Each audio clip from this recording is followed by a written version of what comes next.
اور کمیونسٹوں اور دہریوں کا نظریہ ہے، اسلامی نظریہ یہ نہیں ہے۔ اسلامی نظریہ تو یہ ہے کہ جتنے زیادہ مسلمان ہوں گے اتنی زیادہ ان کی اولاد بڑھتی جائے گی اور مسلمانوں کی تعداد بڑھتی جائے گی۔ تو میں عرض کر رہا تھا انس بن مالک کو ایک چیز تو یہ حاصل ہوئی، اور مال کی برکت یہ ہے کہ وہ بیان کرتے تھے لوگوں کے انگور کا باغ سال میں ایک بار پھل لے آتا ہے اور میرے انگوروں کا باغ سال میں 2 بار پھل لے آتا ہے۔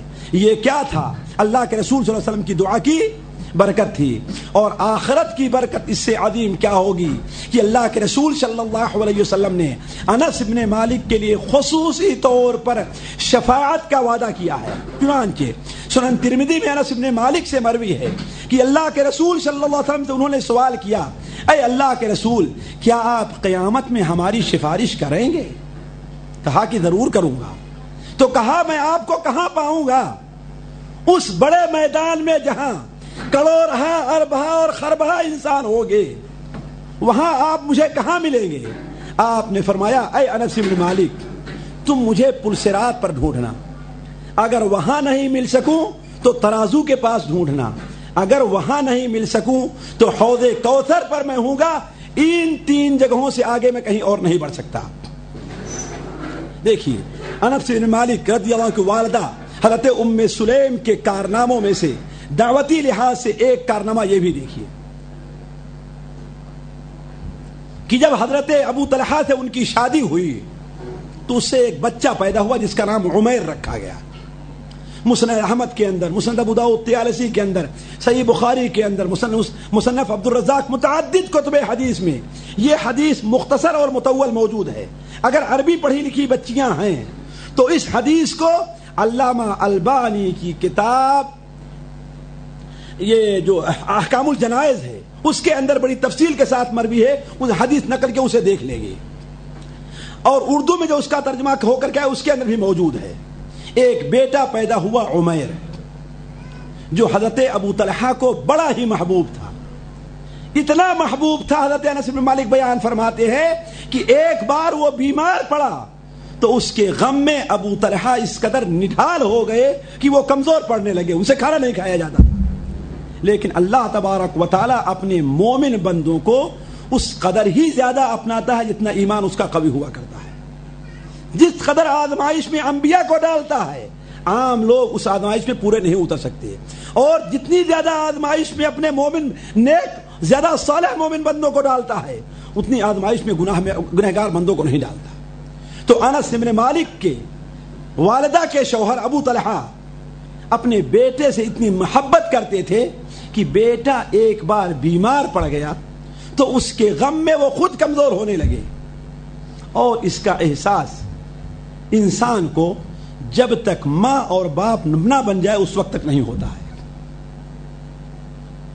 انسان کو اپنے والدین کی قدر اسی وقت محسوس ہوتی ہے جب کہ وہ والد بن جاتا ہے۔ عورت کو اپنی والدہ کی قدر اسی وقت محسوس ہوتی ہے جب کہ وہ بھی کسی کی ماں بن جایا کرتی ہے۔ آج بہت سے لوگوں کو اور مجھے بھی بچپن میں تعجب ہوتا تھا کہ آخر یہ اہمیت والدین کی کیوں دی گئی ہے، لیکن بڑے ہونے کے بعد احساس ہوتا ہے، باپ بننے کے بعد احساس ہوتا ہے کہ والدین کس قدر بندے کے لیے، اپنے بیٹے کے لیے فکر مند رہا کرتے ہیں۔ تو حضرت ابو طلحہ بیمار ہو گئے، کمزور پڑ گئے، یہاں تک کہ ایک وہ دن ایسا آیا، آپ لوگوں نے قصہ سنا ہوگا بار بار، میں تفصیل میں نہیں جانا چاہتا، کہ اس بچے کا انتقال ہو گیا، اور حضرت ابو طلحہ کہاں موجود تھے؟ اس لیے کہ یہ حدیث بخاری شریف میں اور عام طور پر لوگ اسے اپنے خطبوں کے اندر، تقریروں کے اندر بیان کرتے ہیں۔ اللہ کے رسول کے پاس صبح کو جاتے تھے، دوپہر کو آتے تھے، اور دوپہر کو آ کر کھانا کھا کر قیلولہ کر کے جاتے تھے، تو عشاء کی نماز پڑھ کر کے گھر آیا کرتے تھے۔ تو ایک دن صبح کو گئے تو شام ہو گئی، آئے ہی نہیں۔ اسی درمیان بچے کا انتقال ہو گیا۔ ام سلیم نے کیا کارنامہ ادا کیا، میں کچھ تفصیل میں نہ جا کر کے، اور کچھ حیا مانے ہے کہ میں اس قصے کو پورا آپ کے سامنے نہ ذکر کروں، لیکن دیکھیں ایک عورت ذات ہوتے ہوئے، ایک ماں ہوتے ہوئے کس دلیری اور جرات اور بہادری اور صبر کا مظاہرہ کیا ہے کہ اتنے ہونہار بچے کے انتقال کے باوجود بھی اپنے شوہر کے سامنے آنکھوں میں آنسو تک آنے نہیں دیے، اور اسی پر بس نہیں کیا بلکہ اپنے شوہر کے سامنے یہ ظاہر کیا کہ کوئی نئی نویلی دلہن ہے۔ یہ ام سلیم کا صبر دیکھیے۔ اس کے نتیجے میں اللہ تبارک و تعالی نے جو کچھ حضرت ام سلیم کو برکت عطا کی تھی وہ بھی آپ جانتے ہیں کہ اس کے بعد جو بچہ پیدا ہوا عبداللہ نامی، حضرت انس بن مالک کے شاگرد حمید بیان کرتے ہیں کہ ان کے 10 بیٹے پیدا ہوئے تھے۔ کس کے؟ عبداللہ کے، جو ام سلیم کی اس رات کے بعد حاملہ ہونے کے بعد بچہ پیدا ہوا ہے۔ 10 ایسے نوجوان پیدا ہوئے جو سارے کے سارے حافظ قرآن اور قرآن مجید کا علم رکھا کرتے تھے، اور اگر ایک بچے کی بھی نیکی کو اللہ تبارک و تعالیٰ قبول کر لے تو حضرت ام سلیم اور حضرت ابو طلحہ کے قیامت میں نجات کے لیے کافی ہے۔ اور آپ لوگ پڑھ چکے ہیں کہ جب بندہ بیٹا انسان اپنے بچے کو قرآن مجید کا حافظ بناتا ہے اور بچہ اس کے اوپر عمل کرتا ہے تو قیامت میں اللہ تعالیٰ کیا کرے گا؟ باپ کے سر کے اوپر عزت کا تاج رکھے گا، تاج وقار رکھے گا۔ تو اگر کسی کے 10 بیٹے ایسے اگر حافظ قرآن ہوئے ہوں تو اس شخص کے بارے میں کیا کہا جا سکتا ہے؟ تو یہ کہنے کا مطلب تھا کہ اگر کسی کے 10 بچے اس قدر قرآن مجید کی تعلیم حاصل کر لیں تو اس کے قیامت کے دن حشر کے میدان میں اس کی بلندی اور افضلیت کے بارے میں کیا کہا جا سکتا ہے۔ حضرت ام سلیم سے متعلق ایک نقطے پر اور غور کیجئے کہ وہ دین کی سمجھ اور فقہ حاصل کرنے کس قدر کوشش کرتی تھی، اور یہ درس ہے ہمارے لیے کہ ہر عورت دین کے سمجھ حاصل کرنے کی کوشش کرے۔ دین کے بارے میں کیوں؟ اس لیے کہ جو عورت یا جو مرد یا جو استاد یا جو مربی دین کی صحیح سمجھ نہیں رکھتا ہے وہ اپنے بچوں کی دینی تربیت بھی نہیں کر سکتا ہے۔ جو استاد اپنے بچوں کی دینی سمجھ نہیں، جو استاد خود دینی سمجھ نہیں رکھے گا وہ اپنے شاگردوں کی دینی تربیت بھی نہیں کر سکے گا۔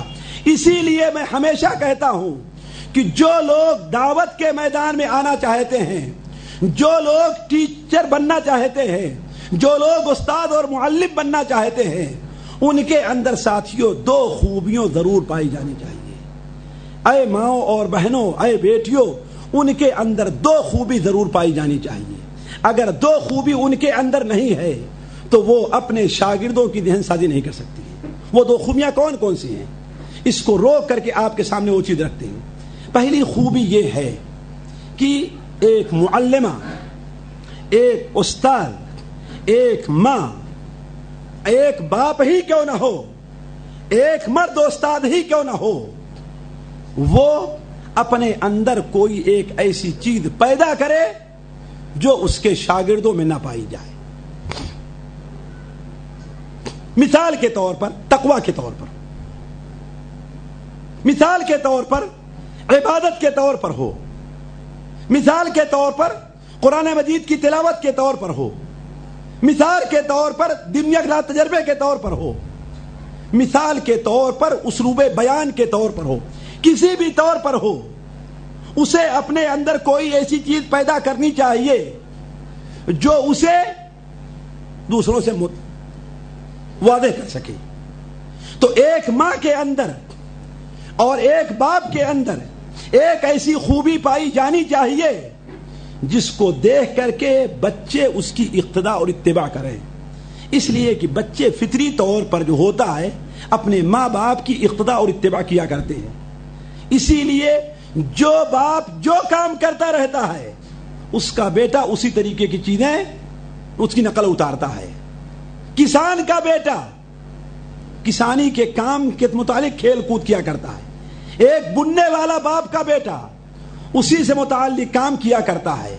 تو جو ماں اور جو باپ جس ماحول میں جس معاشرے میں رہتے ہیں لوگ بھی اسی لحاظ سے، بچے بھی اس کی لحاظ سے، شاگرد بھی۔ اسی لیے بہت سے استاد کی نقل ان کے شاگرد کیا کرتے ہیں، بات قرآن مجید کی تلاوت میں، بات تقریر کے انداز میں، بات پہننے کے لیے۔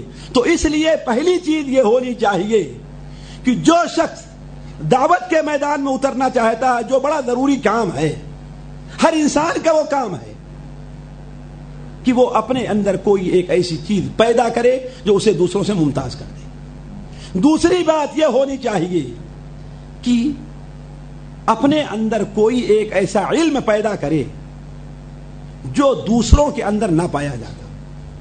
اسی لیے ہر شخص، ہر معلمہ اور ہر استاد جب پڑھانے بیٹھے، ہر معلمہ اور ہر استاد جب پڑھانے بیٹھے تو وہ اپنے اندر ایک ایسا علم لے کر کے آئے جو بچوں کو